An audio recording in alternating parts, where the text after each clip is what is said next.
एक बार फिर से आप सभी का स्वागत है। हम अध्ययन कर रहे हैं निर्गमन की पुस्तक का और अब समय है कि हम उसके 23वें अध्याय 20वें वचन से आगे का अध्ययन करें। 20वें वचन में परमेश्वर मूसा से कहते हैं, सुन, मैं एक दूत तेरे आगे आगे भेजता हूँ जो मार्ग में तेरी रक्षा करेगा और जिस स्थान को मैंने तैयार किया है उसमें तुझे पहुंचाएगा। उसके सामने सावधान रहना और उसकी मानना, उसका विरोध ना करना, क्योंकि वह तुम्हारे अपराध क्षमा ना करेगा, इसलिए कि उसमें मेरा नाम रहता है। यदि तू सचमुच उसकी माने और जो कुछ मैं कहूं वह करे, तो मैं तेरे शत्रुओं का शत्रु और तेरे द्रोहियों का द्रोही बनूंगा।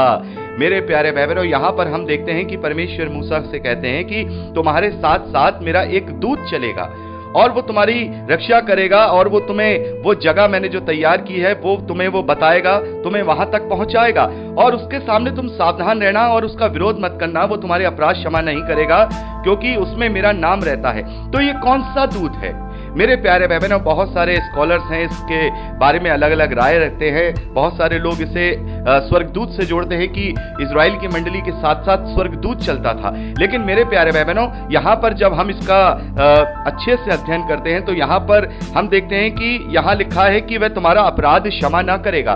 तो यहाँ ये लिखा है कि वह तुम्हारा अपराध क्षमा ना करेगा, तो इससे ये भी प्रूफ होता है कि जैसे हमने नए नियम में पढ़ा कि जो इजरायलियों के साथ जो बादल चलता था, जो खंबा चलता था, वो मसीह था, यानी कि प्रभु यीशु मसीह स्वयं उनके साथ रहा करता था, या हम कहें परमेश्वर का वचन उनके साथ रहा करता था।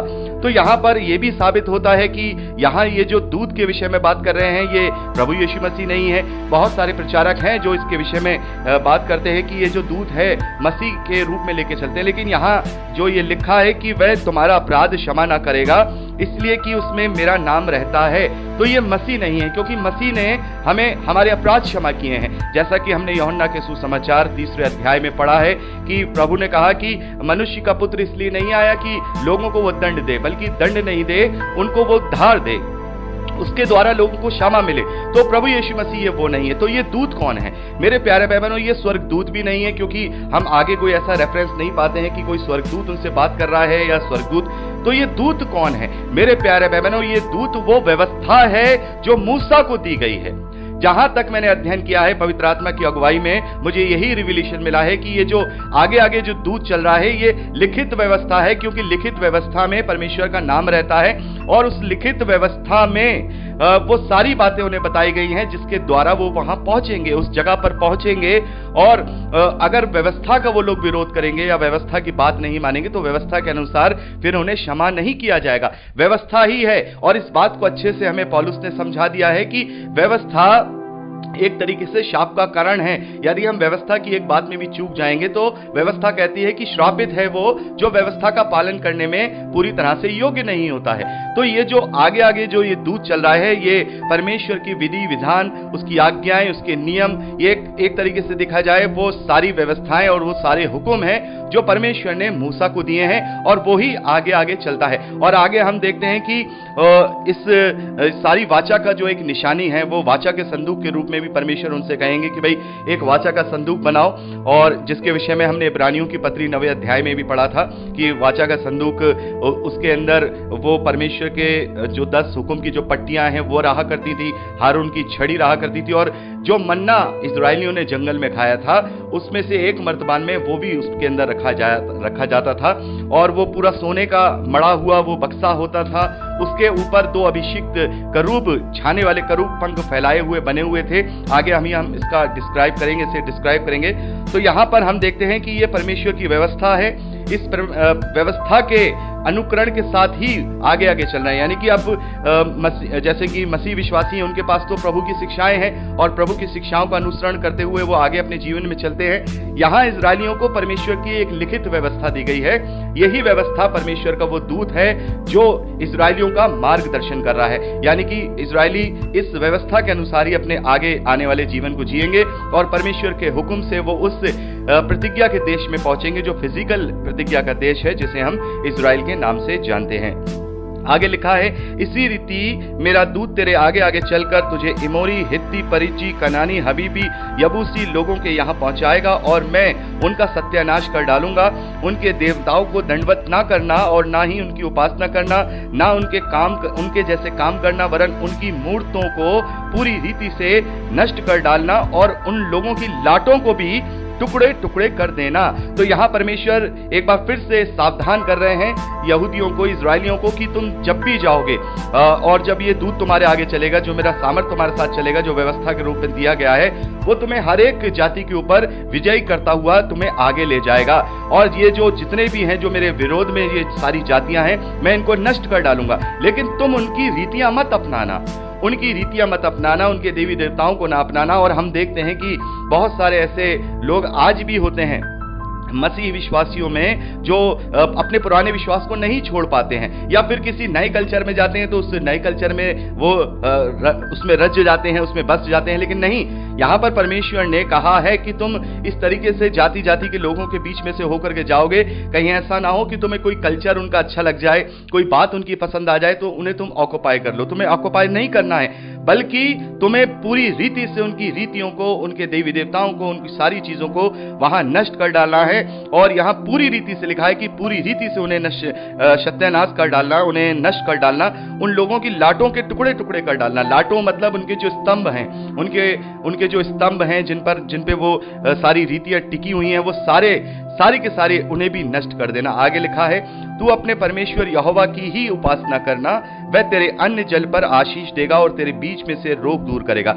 यहां पर हम देखते हैं 25वें वचन से परमेश्वर कुछ प्रतिज्ञाएं हैं जो इजरायलियों के लिए यहां मूसा के साथ कर रहे हैं कि यदि वो मेरी सारी आज्ञाओं का पालन करेंगे और वो मेरी आज्ञाओं पर चलेंगे, यदि वो बिल्कुल साफ रीति से केवल मुझे ही परमेश्वर मानकर चलेंगे, कोई मेरे साथ वो शामिल नहीं करेंगे, किसी को मेरे साथ वो शरीक नहीं करेंगे, तो यहां परमेश्वर प्रतिज्ञा करते हैं कि वह तेरे अन्न जल पर आशीष देगा। यानी कि परमेश्वर तेरे को, जो इजरायली लोग हैं उनके अन्न जल पर आशीष देगा। वो कभी भूखे ना होंगे, वो कभी किसी चीज की कोई कमी घटी ना होगी, उनके बीच में कोई रोग नहीं रहेगा। आगे लिखा है, तेरे देश में ना तो किसी प्रकार का गर्भ गिरेगा, ना कोई बांझ होगा। तेरी आयु मैं पूरी करूंगा। जितने लोगों के बीच में तू जाएगा, उन सबों के मन में मैं अपने भय पहले से ऐसे उनमें संभवा दूंगा कि उनको मैं व्याकुल कर दूंगा और मैं तुझे सब शत्रुओं की पीठ दिखाऊंगा। यानी कि मैं तुझे हर बात में प्रबल करूंगा, तुझे फिजिकल रूप से मैं हर बात में आशीषित करूंगा, मैं तुझे प्रबल करूंगा। तेरे अंदर यानी इजराइल के अंदर कोई भी रोग नहीं पिलेगा, कोई बांझ नहीं होगी, कोई गर्भ नहीं गिरेगा। पूरी रीति से मैं तुम्हें इतना सामर्थ्य दूंगा कि जो तुम्हारे शत्रु होंगे वो पीठ दिखा करके तुम्हारे आगे भाग जाएंगे। आगे लिखा है, मैं तुझ से पहले बर्रों को भेजूंगा जो हिब्बी, कनानी और हित्ती लोगों के सामने से भगा के दूर कर देंगी। मैं उनको तेरे आगे एक ही वर्ष में ना निकाल दूंगा, ऐसा ना हो कि देश उजड़ जाए। यानी कि यहाँ परमेश्वर कह रहे हैं कि मैं एकदम से तुम्हारे साथ नहीं करूंगा, ये सारी बातें नहीं करूंगा। धीरे धीरे करके तुम अपने डेस्टिनेशन पे पहुंचोगे, धीरे धीरे करके तुम अपनी जगह पर पहुंचोगे और इस सफर में मैं तुम्हारे साथ रहूंगा और सारी चीजें जैसा मैंने तुमसे प्रतिज्ञा में कहा है मैं तुमसे वो पूरी करूंगा। आगे लिखा है, जब तक तू फूल फल कर देश को अपने अधिकार में ना कर ले, तब तक मैं उन्हें तेरे आगे से थोड़ा थोड़ा करके निकालता रहूंगा। मैं लाल समुद्र से लेकर पलिश्तियों के समुद्र तक और जंगल से लेकर महानद, यानी कि जो आपकी जो जॉर्डन नदी है, यर्दन नदी है, उसे महानद कहा जाता है, महानद तक के देश को तेरे वश में कर दूंगा। मैं उस देश के निवासियों को भी तेरे वश में कर दूंगा और तूने अपने समान अपने सामने से बरबस निकालेगा। तू ना तो उनसे वाचा बांधना और ना उनके देवताओं से, वह तेरे देश में ना रहने पाए। ऐसा ना हो कि वह तुझ से मेरे विरोध पाप कराएं। यदि तू उनके देवताओं की उपासना करे तो तेरे लिए ये फंदा बनेगा। तो यहां पर परमेश्वर ने साफ तौर पे कह दिया है कि जो भूमि मैं तुम्हें दूंगा, जो राज्य मैं तुम्हें दूंगा, जो देश में तुम्हें दूंगा, उन सब में केवल तुम ही रहोगे। तुम ऐसा मत करना कि मिक्सअप होकर के रहने लगो कि तुम भी रह लो और वो भी रह लो। नहीं, मैं पूरी रीति से वो तुम्हें पूरा देश दूंगा, पूरी रीति से। तुम्हारे साथ वो लोग नहीं रह पाएंगे, उनके किए का दंड मैं उन्हें दूंगा। मेरे प्यारे भाई बहनों, बहुत सारे लोग कहते हैं कि इतनी सारी जातियों को परमेश्वर ने उनके देश में से निकाल दिया और काफी उनके साथ गलत व्यवहार हुआ और वो वहां से छोड़ के चले गए, वो मृत्यु के घाट भी उतार दिए गए। तो क्या ये सही था? मेरे प्यारे भाई बहनों, परमेश्वर इनके पापों को जानता था। ये पूरी रीति से परमेश्वर के विरोध में कार्य करने वाली जातियां थीं। जैसा कि हम पढ़ चुके हैं कि परमेश्वर ने इब्राहिम से कहा कि अभी अमोरियों का जो पाप है वो पूरे नहीं हुए हैं। तो आगे चल के हम देखते हैं कि इन सारी जातियों का जो हम यहाँ पर नाम देख रहे हैं, अमोरी है, हित्ती है, परिजी है, कनानी है, हिब्बी है, यबूसी है, ये सब परमेश्वर के विरोध में और पराये देवताओं के पीछे चलने वाले लोग थे। जैसा कि हम देखते हैं कि परमेश्वर ने नूह के समय में न्याय किया और अपने जो विरोधी थे, जो बिल्कुल पाप में बिल्कुल फंस चुके थे, उनको जल प्रलय के द्वारा नष्ट कर दिया। तो यहाँ पर भी परमेश्वर की ये योजना है कि इजराइलियों को वो यहाँ प्रबल करेगा, इजराइलियों को यहाँ पर वो इस्तेमाल करेगा ताकि इजराइलियों में उसकी महिमा हो और पूरी दुनिया में भी उसकी महिमा हो कि इजराइलियों को परमेश्वर ने इस प्रकार से सामर्थ्य दी है। यानी कि उन्हीं की भाषा में उस वक्त परमेश्वर ने उन लोगों को समझाया है अपनी महिमा के विषय में। जैसे हमने देखा कि जो फिरौन है, फिरौन का मन भी परमेश्वर ने जानबूझ के उस वक्त कठोर किया ताकि पूरे मिस्र में, जो कि एक बहुत ही बड़ा हम कहेंगे देश, उस वक्त बहुत ही विकसित देश उस वक्त उस जमाने में हुआ करता था। जैसे आज के जमाने में हम देखें बड़े बड़े विकसित देश है, अमेरिका है, जर्मनी है, ये सब विकसित देश हैं। तो ये मिस्र भी बहुत ही विकसित देश हुआ करता था। तो वहां परमेश्वर ने अपनी महिमा कराई जानबूझकर। परमेश्वर चाहता तो पहली ही विपत्ति में मिस्र में से इजरायलियों को निकाल लेता, लेकिन वहां परमेश्वर ने कहा नहीं, मैं चाहता हूं कि लोग मेरी महिमा को जाने, लोग जाने कि मैं कैसा हूं, मेरी सामर्थ्य क्या है। तो यहाँ पर हम देखते हैं कि इस प्रकार से परमेश्वर उनसे यहाँ प्रतिज्ञाएं करते हैं, उनको निर्देश देते हैं कि इस प्रकार से तुम वहां से ऐसे तुम जाओगे और मैं उन्हें तुम्हारे बीच में से बरबस, यानी कि बिल्कुल प्रेशर डाल के उनको जबरदस्ती वहां से निकलवा दूंगा। तो मैं इतनी सामर्थ्य दूंगा, उनके साथ कोई वाचा मत बांधना, कोई वाचा मत बांधना। यहाँ पर जैसे मैंने अभी बात की कि वाचा बांधने का मतलब यह है कि उनसे कोई संधि कर लो कि भाई तुम भी रह लो और हम भी रह लो। ऐसे में क्या होगा, मिक्सअप हो जाएगा, और जब मिक्सअप होगा तो फिर जो परमेश्वर ने व्यवस्था उन्हें दी है वो कहीं ना कहीं व्यवस्था का पालन वो नहीं कर पाएंगे। वो व्यवस्था उन्हें तब तक संभाल के रखनी है जब तक प्रभु यीशु मसीह का द्वितीय आगमन नहीं हो जाए। तो ये सारी चीजें उन्हें संभाल के रखनी है। इसीलिए इतना स्ट्रिक्ट, इतना बंधन वाला जो व्यवस्था है परमेश्वर ने यहूदियों को दी है, ताकि प्रभु यीशु मसीह के आने तक परमेश्वर यहोवा का नाम संजो के रखा जा सके, उसको संभाल के रखा जा सके, लोग समझने पाए कि यहोवा परमेश्वर क्या है और उसकी आगे आने वाली नीतियां क्या हैं। तो मेरे प्यारे भाई बहनों, यहाँ पर हमने 23वां अध्याय कंप्लीट कर लिया है और अब हम 24वें अध्याय पहले वचन से आगे का अध्ययन अगली रिकॉर्डिंग में करेंगे।